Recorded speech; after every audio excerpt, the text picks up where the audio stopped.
Hey everyone, today I'm going to be making some Brussels sprouts with prosciutto, some manchego cheese, and a Dijon vinaigrette. So I'm going to go ahead and get this prosciutto into somewhere between a 1/2 inch and a 1/4 inch dice. Alright, with that taken care of, I'm going to grab my bench scraper, and then I'm also going to grab a small non-stick skillet to put this in. And with the prosciutto, I'm going to put just a small amount, probably just about a teaspoon, maybe even 1/2 teaspoon of olive oil, just to sort of coerce everything along and get it started. But as that cooks, the fat in the prosciutto is going to render out, so it'll take care of itself. I'm also going to put maybe 2 or 3 tablespoons of olive oil in my cast iron skillet. That's where I'm going to be cooking the Brussels sprouts later, so I'm just getting that ready. Here I got a shallot that I'm going to dice up. That's going to go in with the prosciutto later. I'm going to cut this into maybe a centimeter dice, somewhere around there. Maybe just a little bit smaller than the prosciutto.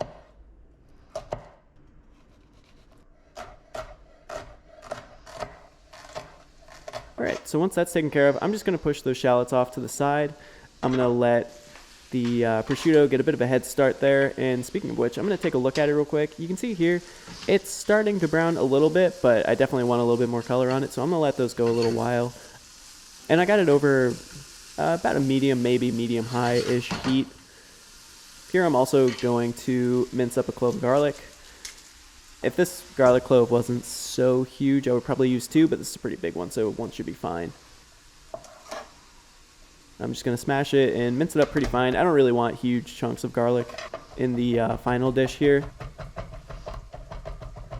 So just with the shallots, I'm just going to push that off to the side for now. All right, taking another look at the prosciutto here. Starting to get a little bit more brown, as you can see, but I definitely want a bit more color on it, so I'm going to let those keep going a little while before I throw the shallots in. The shallots are going to cook super quick, so I pretty much want the prosciutto at its final state before I throw the shallots in there. All right, so while that's going, I'm going to start prepping the Brussels sprouts. And the first thing I'm going to do is I'm going to cut the bottom off of all of them. And then once I'm done with that, I'll move on to the next stage of prep for those. All right, so I got the bottoms cut off all of them now. I'm just going to do a little bit of cleanup here and get rid of those. Taking another look at my prosciutto there, and that looks good. So I'm going to go ahead and throw my shallot in. And I'm also going to turn the heat down a little bit here. I wanted to brown the prosciutto a bit, but I don't necessarily want to brown the shallots. I just want to sweat them out. So I'm going to turn down the heat a little bit, toss them around a little bit, get the shallots coated in that olive oil and the rendered fat from the prosciutto, and just let them go for a couple minutes. They won't take too long. So next phase of prep for these Brussels sprouts is I'm going to cut them down the middle in half, and then whatever sort of decayed or kind of leathery leaves I feel on the outside, I'm going to peel those off. You probably don't have to be as conservative with that step as I'm being here, but I like to take the extra time to get those off. I think it makes a better final product. So I'm going to go ahead and finish those. Meanwhile, checking back in on my shallots, see how they're doing. And those shallots are looking pretty good. So I'm going to go ahead and turn the heat off and throw the garlic in. There's plenty of heat left in that pan to kind of soften the garlic and take off the raw edge a little bit. So I'm just going to mix it in. And even if there wasn't enough heat in the pan now, it's going to go back on the heat briefly at the end.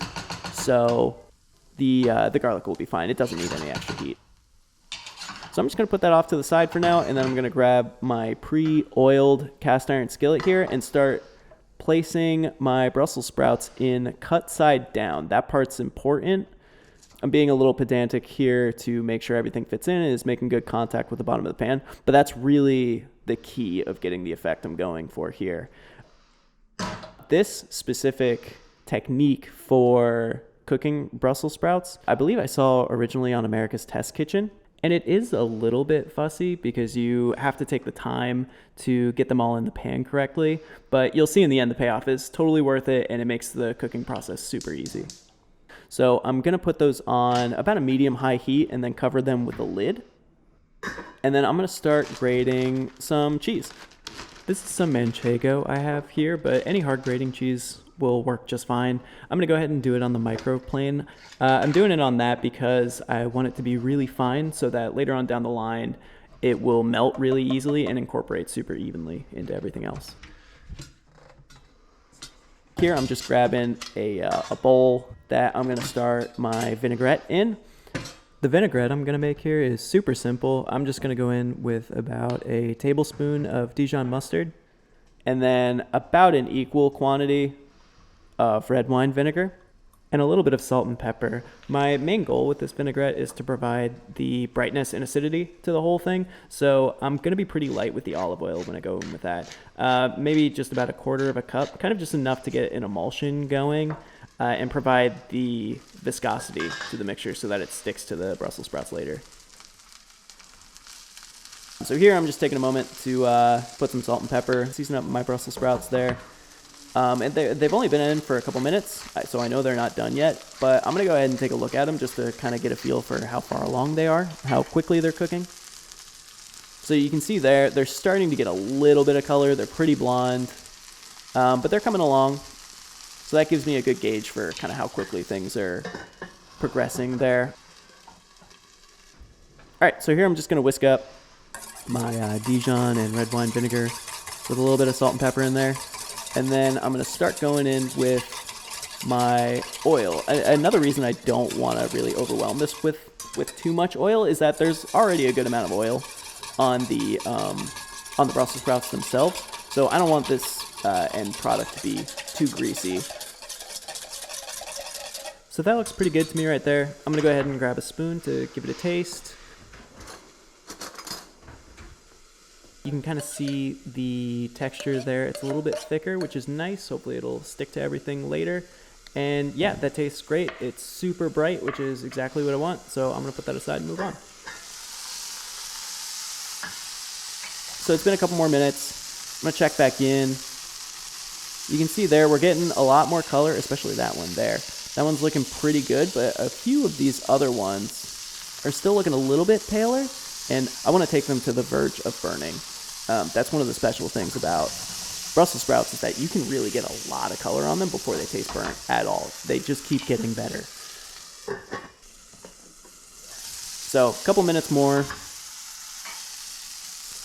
And now we can see, yeah, that's the kind of color that I'm looking for there. So a quick stir here just to let any excess water evaporate off. Another reason we kind of want to do this over high heat is because we want to get that deep, dark brown char on the bottom before the tops of them have too much time to cook. Because if they cook too long, that's when they start to get a little soft and kind of mushy and sulfurous, and I want to avoid that. So we want to cook them pretty quickly to develop that color on the bottom there, and then also kind of cook everything through so that it's tender, but not mushy and sulfurous. So I'm just going in with my prosciutto and shallot mixture there. Just want to toss everything around in all of that prosciutto fat that had rendered out and get all those flavors incorporated there.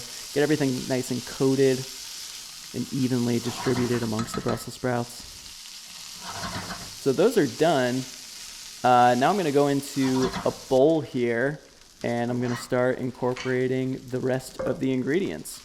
So I'm just putting it in a bowl so I have plenty of room to toss these around with the cheese and the vinaigrette. Now might be a good time to mention too that for my purposes today, I'm doing prosciutto, manchego cheese, and a Dijon vinaigrette. But you can use those different building blocks of a protein, a sauce, and some sort of dairy element, and you can mix and match those really any which way you want. So you can use all three of those and make a new combination. You can use any two of those. You can use any one of those. It doesn't really matter. So, I mean, if you wanted to do kind of a ground pork mixture with ginger and garlic and maybe a chili like sesame sauce, go for kind of an Asian direction, that would be really good. If you want to go full Americana and go bacon, cheddar cheese, and ranch, that would probably be pretty good. It's really up to you. You can kind of mix and match any of those elements and you're probably going to come up with something good. I'm just kind of mixing in amounts of cheese and vinaigrette that I think looked good, and then giving it a taste. There, I think I decided it needed a little bit more sauce, so added a little bit there. And that tastes great. So I'm going to get this into some sort of serving dish here, top it with a little cheese, and then I'm going to get it into the light here so I can show you what I got. These can go with just about any protein you can think of that you want to fry alongside it. They make a great side dish for the holidays. So go ahead and try them, or come up with your own creation and let me know how it goes. Thanks.